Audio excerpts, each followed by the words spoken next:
Wishful thinking. Wishful thinking, Mr. Chairman, members of the committee. We all wish that Cuba wouldn't do the things it does, but relaxing the standard is just going to encourage more. We've seen it.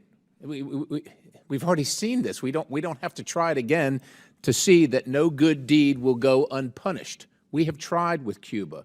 So I support the gentlelady from Florida, Ms. Salazar's bill. And she has clearly articulated, if you didn't listen to her, why Cuba remains a terrorist state. She's articulated it. But included in that, even though she didn't articulate it, is the fact that Cuba hosts Lourdes, the largest listening post on the planet, operated by the Communist Party of China, pointed at the United States of America. And if that's not enough, co-located there is Torrens, where Moscow maintains their largest signals intelligence facility outside of their geographic bounds of their country.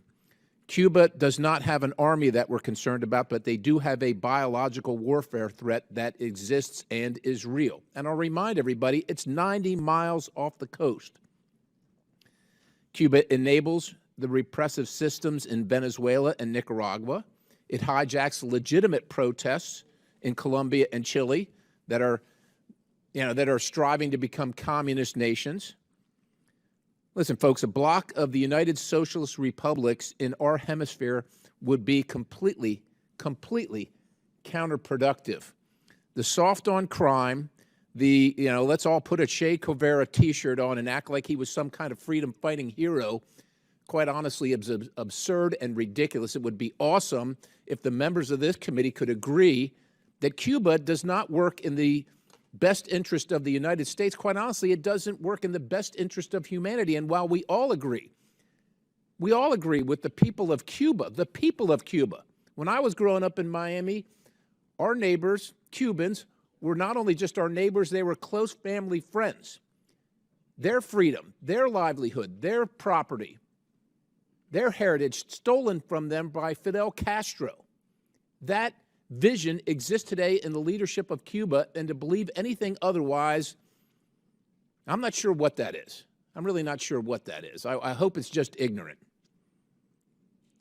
Cuba, we're not doing this to Cuba, by the way. I've heard, we punish Cuba and we sanction Cuba, and this is all the United States' fault. No, this is Cuba's fault. This is the leadership of Cuba. It's not the people of Cuba.